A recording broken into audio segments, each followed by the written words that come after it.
व्यापारिक संनियम के अंतर्गत स्वतंत्र सहमति में सबसे पहले हमने उत्पीड़न की चर्चा की है। अब हम देखेंगे स्वतंत्र सहमति के लिए दूसरा बिंदु है अनुचित प्रभाव, एंड्यू इन्फ्लुएंस। अनुचित प्रभाव क्या है? अनुचित प्रभाव से अगर प्रेरित कोई अनुबंध है तो वह भी स्वतंत्र सहमति नहीं मानी जाएगी। धारा 16(1) में एक परिभाषा दी हुई है इसकी। कोई भी अनुबंध अनुचित प्रभाव द्वारा प्रेरित तब कहा जाता है जबकि पक्षकारों के मध्य ऐसे संबंध हैं कि उसमें से एक पक्षकार दूसरे पक्षकार की इच्छा को प्रभावित या अधिशासित करने की स्थिति में हो तथा वह उस स्थिति का दूसरे पक्षकार से अनुचित लाभ प्राप्त करने के लिए प्रयोग करता हो। ये परिभाषा व्यापारिक संनियम में दी हुई है।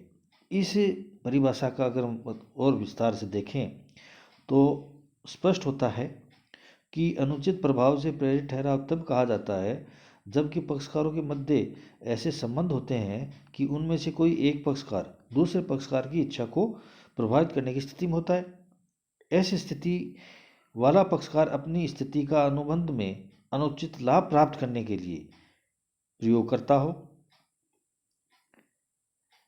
केवल इच्छा को प्रभावित करने की स्थिति में होने से ही अनुचित प्रभाव उत्पन्न नहीं हो जाता है। अनुचित प्रभाव से प्रेरित अनुबंध तब माना जाता है जबकि इच्छा को प्रभावित करने की स्थिति रखने वाला पक्षकार अनुबंध में अनुचित लाभ प्राप्त करने के लिए उस स्थिति का प्रयोग करता हो, तो हम उसको अनुचित प्रभाव की इस परिभाषा के अंतर्गत शामिल करेंगे।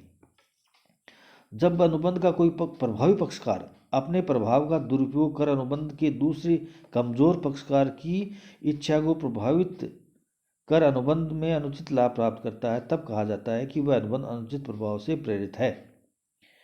देखिए, अनुचित प्रभाव जो है वो एक तरह से नैतिक या मानसिक उत्पीड़न है। इसमें प्रभावी पक्षकार दूसरे कमजोर पक्षकार के विरुद्ध अपनी प्रभावी स्थिति का दुरुपयोग कर दूसरे पक्षकार की अनुबंध करने की स्वतंत्रता को प्रभावित कर सकता है, उसे स्वतंत्र निर्णय से रोकता है। इसीलिए इसको न्यायालय ने अनुचित प्रभाव को कपट या धूर्त रूप कहा जा सकता है। इसमें सम्मोहन, चालाकी, बनावटीपन से अपने शिकार के मस्तिष्क पर प्रभुत्व जमाने का प्रयास किया जाता है। अब अगर देखेंगे अनुचित प्रभाव के एलिमेंट्स क्या हैं, इन तत्वों के आधार पर हम समझें तो धारा 16 की सेक्शन 2 में कुछ परिस्थितियां लिखी हैं जिसमें एक पक्षकार दूसरे पक्षकार की इच्छा को प्रभावित करने की स्थिति में माना जाता है। अगर उन दोनों पक्षकारों के अगर मध्य संबंधों की हम चर्चा करें तो इसमें जैसे एक व्यक्ति दूसरे व्यक्ति पर दृश्यमान सत्ता या अधिकार, एक्चुअल अपार्ट अथॉरिटी यानी रखता है। जब वह व्यक्ति उस दूसरे व्यक्ति के साथ विश्वासाश्रित संबंध यानी इनके फिड्यूशियरी रिलेशनशिप होते हैं, या जब किसी ऐसे दूसरे व्यक्ति के साथ अनुबंध करता है जिसकी मानसिक क्षमता या शक्ति क्षीण है, यानी किसी आयु की वजह से या शारीरिक कमजोरी की वजह से, बीमारी की वजह से अगर उसकी मानसिक क्षमता क्षीण है, कमज़ोर हो जाती है, तो वह पक्षकार उसको आसानी से अधिशासित या प्रभावित कर सकता है। इसमें देखिए, अब इनको उदाहरण को जब निम्न कुछ परिस्थितियाँ ऐसी आती हैं जिसमें अनुबंध के आपसी पक्षकारों में किस प्रकार के रिलेशन है, उनके आधार पर यह आसानी से समझा जा सकता है कि वास्तव में एक का प्रभाव जो है दूसरे व्यक्ति पर अधिशासित दिखाई दे रहा है। ये हम अभी देखेंगे। इससे पहले आपसी अनुबंधों का अनुचित लाभ प्राप्त करने में प्रयोग किया हो, यदि दोनों के बीच में कोई इस प्रकार का संबंध है, ठीक है, लेकिन अगर उस पक्षकार ने, जो प्रभावी पक्षकार ने यदि उस अनुचित लाभ प्राप्त करने के लिए उस स्थिति का प्रयोग यदि नहीं किया है तो यहाँ पर अनुचित प्रभाव नहीं माना जाएगा। और अनुचित लाभ वास्तव में प्राप्त किया हो उसने, तो ही ये बात लागू होगी कि अनुचित प्रभाव से प्रेरित होगा धारा 16 के अंतर्गत। कुछ पक्षकार इस प्रकार के होते हैं जिनमें आपसी संबंध इस प्रकार का होता है जहाँ पर यह आसानी से समझा जा सकता है कि दोनों के मध्य यानी एक पीड़ित पक्षकार दिखाया जाता है और दूसरा अधिशासित प्रभावी पक्षकार दिखाया जाता है। जैसे उनके वास्तविक या दृश्यमान सत्ता की स्थिति में इसमें अपनी कह सकते हैं कि जैसे वाणिज्य कर अधिकारी एवं दुकानदार आयकर अधिकारी और निर्धारिती यानी जो आयकर विवरणी जमा करवाता है, या पुलिस अपराधी के बीच संबंध है, या अधिकारी और अधीनस्थ के बीच कुछ संबंध है। तो ये कुछ इस प्रकार के संबंध हैं जहाँ पर यहाँ पर एक पक्षकार जो दूसरे पक्षकार पर सत्ता या अधिकार रखता है। एक तो ये संबंध हो गया। दूसरा हो सकता है दोनों के पक्ष में कोई विश्वास का संबंध हो। जब दोनों पक्षकारों के बीच में कोई विश्वास का संबंध विद्यमान होता है तो उनके बीच में अनुचित प्रभाव का संदेह बना रहता है। जैसे अधिकारी अधीनस्थ, वकील मुवक्किल, पिता है उनकी संतानें, गुरु शिष्य है, डॉक्टर मरीज, ऋणदाता ऋणी, इस प्रकार के कुछ संबंध हैं जहाँ पर अनुचित प्रभाव का संदेह बना रहता है। यहाँ तक देखिए प्रेमी और प्रेमिका के बीच के जो संबंध है उसको भी विश्वास के संबंध माना गया है। विश्वासार्ह संबंध का मतलब है कि जहाँ पर एक पक्षकार अपनी सभी बातें दूसरे पक्षकार को बता देता है या बताना पड़ता है, यानी दूसरा पक्षकार उसकी वो बातें जानता है जो दोनों के बीच में विश्वास के आधार पर बताई गई हैं।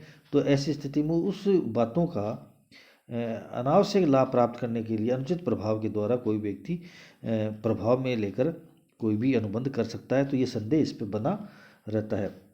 एक परिस्थिति है मानसिक या शारीरिक क्षीणता की। जब कोई व्यक्ति ऐसे व्यक्ति के साथ अनुबंध करता है जिसकी मानसिक या शारीरिक शक्ति किसी रोग या मानसिक तनाव या आयु की वजह से कमजोर हो या ऐसा क्षीण हो गई हो, तो ऐसे व्यक्ति के साथ भी अनुचित प्रभाव का प्रयोग किया जा सकता है, आसानी से किया जा सकता है। जब कोई व्यक्ति ऐसी स्थिति का लाभ उठाने के लिए अनुबंध करता है तो ऐसे कमजोर पक्ष को ये अधिकार होता है कि वह अनुबंध को व्यर्थ समझ सकता है, यानी व्यर्थनीय अनुबंध की श्रेणी में आ जाएगा।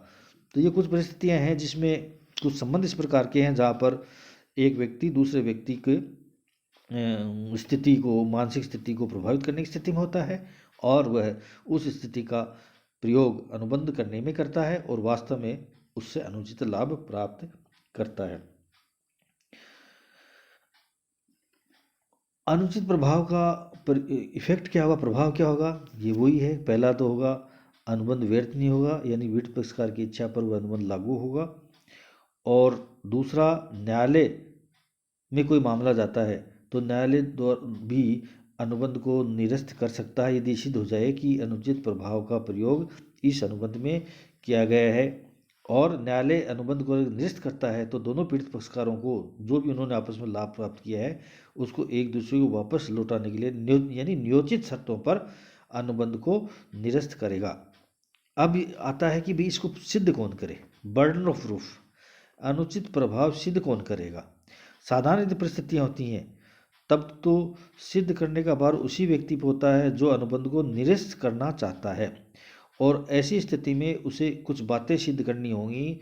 उसमें एक तो है कि पक्षकार वो ये कहेगा, ये सिद्ध करेगा कि उस पक्षकार ने उसकी इच्छा को प्रभावित करने की स्थिति में था और पक्षकार ने अपनी स्थिति का प्रयोग उसकी इच्छा को प्रभावित करने में किया और पक्षकार ने उसकी इच्छा को प्रभावित करके अनुबंध में अनुचित लाभ प्राप्त किया। ये बातें अगर तीन बातें वो सिद्ध करेगा तो जो है अनुचित प्रभाव की श्रेणी में माना जाएगा। एक आता है नरसंस व्यवहार की दशा में क्या होता है। अनकॉन्शियबल जो ट्रांजैक्शन है उसकी स्थिति में क्या होगा। नरसंस व्यवहार की दशा यदि होती है तो कमजोर पक्षकार को निम्नलिखित बातें सिद्ध करनी पड़ती हैं, कुछ बातें सिद्ध करनी पड़ती हैं। पहली तो है कि अन्य पक्षकार उच्च इच्छा को प्रभावित करने की स्थिति में था और किया गया सौदा ऊपरी तौर से ही या उपलब्ध साक्ष्यों से नरसंस दिखाई देता है, यानी उसको ये सिद्ध करना पड़ेगा वास्तव में ये अनुबंध जो है वो अनरीजनेबल ट्रांजैक्शन है, यानी अनुचित व्यवहार की श्रेणी में आता है। तो कमजोर पक्ष को ये सिद्ध करना पड़ेगा कि ये जो है अनुचित व्यवहार की श्रेणी में है और उसने उसको प्रभावित करके अनुबंध को किया है। अब यदि कोई पक्षकार इस हिस्से से बचना चाहता है, यानी वो अनुबंध को निरस्त करना से बचना चाहता है या वो ये कहता है कि मैंने कोई अनुचित प्रभाव का प्रयोग नहीं किया है और मैंने जो है कोई अनुचित लाभ प्राप्त नहीं किया, तो उसे कुछ बातें सिद्ध करनी पड़ेंगी। उसमें एक तो ये है कि वो ये कहेगा कि पीड़ित पक्षकार तथा उसके बीच प्रभावशाली संबंध विद्यमान ही नहीं थे। या तो ये सिद्ध करे या वो ये कहे कि कथित पीड़ित पक्षकार को अनुबंध से सभी महत्वपूर्ण बातों की जानकारी पहले से दे दी गई थी। अनुबंध से पहले उसको बता दिया गया था कि क्या किस प्रकार का अनुबंध है, उसे क्या लाभ होगा और क्या हानि होगी। यानी पीड़ित पक्षकार को वो ये भी सिद्ध करेगा कि उसने पीड़ित पक्षकार को पर्याप्त प्रतिफल दे दिया है और कथित पीड़ित पक्षकार को जो है पूर्ण स्वतंत्रता थी कि वह परामर्श करने की स्थिति में है और उसे परामर्श की पूरी सुविधाएं भी उपलब्ध थी। वह स्वतंत्र था कि आसानी से किसी से भी परामर्श कर सकता था कि यह अनुबंध उसके लिए क्या प्रभाव करेगा। यदि ये बातें वो दूसरा पक्षकार सिद्ध कर देता है तो फिर वह अनुबंध अनुचित प्रभाव से प्रेरित नहीं आएगा। अब एक अनुचित व्यवहार की अब हम बात कर रहे थे। अनुचित व्यवहार क्या है? देखिए, सामान्यतः है एक पक्षकार दूसरे पक्षकार की इच्छा को प्रभावित करने की स्थिति में होता है तथा अपनी स्थिति का दुरुपयोग करके दूसरे पक्षकार के साथ ठहराव करता है। जो अनुचित या आत्मा को विरुद्ध या आत्मा को झकझोर देने वाला हो, देखने में ऐसा लगता हो कि बहुत ही ज़्यादा उत्पीड़ित करने वाला है और उसकी कमज़ोर स्थिति का अनुचित लाभ प्राप्त किया गया है, तो उसे नृशंस व्यवहार या अनुचित ठहराव हम कह सकते हैं।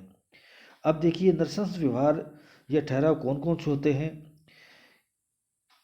या किस व्यवहार को हम नृशंस व्यवहार माने, ये कहना बहुत कठिन है। केवल किसी ठहराव में जो है असावधानी बरतते हुए कोई व्यवहार किया गया है तो उसे नृशंस व्यवहार करना उचित नहीं है।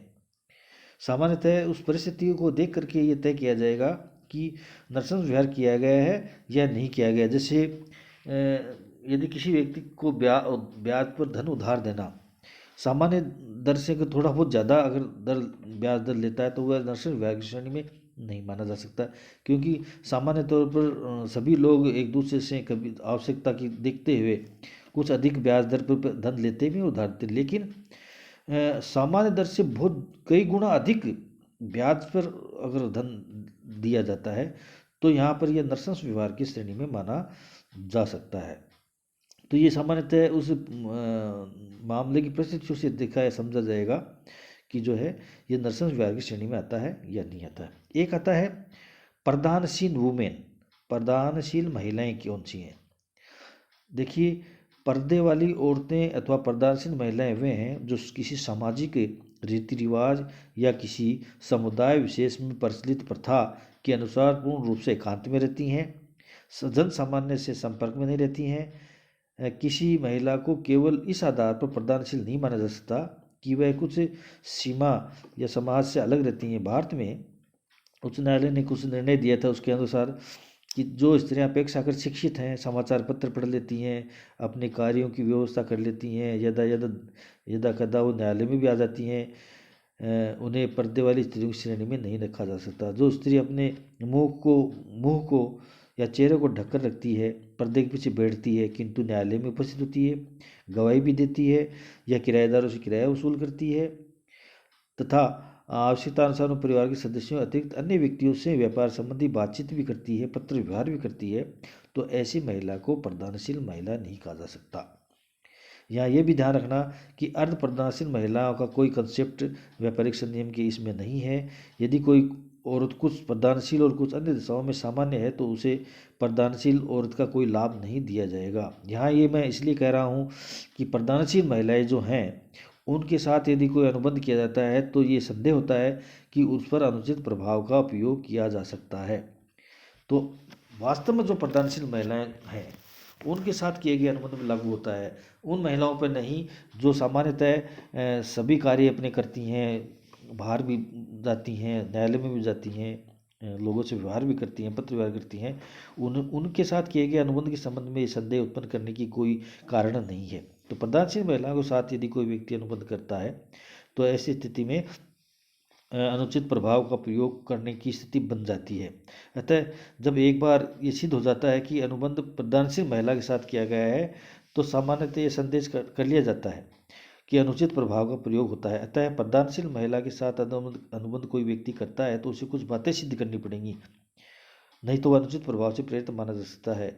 यानी वह पक्षकार ये सिद्ध करेगा कि अनुबंध की सभी बातें पूर्ण जानकारी उस महिला को दे दी गई थी। अनुबंध की सभी शर्तें पूर्ण रूप से उसको समझा दी गई थी तथा वह स्वतंत्र रूप से स्वतंत्र थी कि वह किसी प्रकार की मानसिक या शारीरिक दबाव उस पर नहीं होना चाहिए। उसे अनुबंध से उनके हितों पर पड़ने वाले प्रभाव को स्पष्ट कर देना चाहिए और प्रदानशील महिला के साथ अनुबंध करते समय पक्षकार को स्वयं को उपस्थित होना चाहिए। किसी अन्य व्यक्ति को अनुबंध पर हस्ताक्षर करने के लिए नहीं भेजना चाहिए, यानी वो व्यक्ति जो स्वयं प्रत्यक्ष रूप से अनुबंध का पक्षकार है वह व्यक्ति ही प्रदानशील महिला के साथ अनुबंध करे। तो ये कुछ बातें ध्यान रखनी चाहिए प्रदानशील महिला के साथ अनुबंध करते समय। तो इस प्रकार से हमने ये समझा कि अनुचित प्रभाव क्या है, किस प्रकार से इस अनुबंध में इसका प्रभाव रहता है, और ये भी व्यर्थनीय अनुबंध की श्रेणी में आएगा, यानी पीड़ित पक्षकार की इच्छा पर अनुबंध लागू होगा या व्यर्थ घोषित किया जाएगा। धन्यवाद।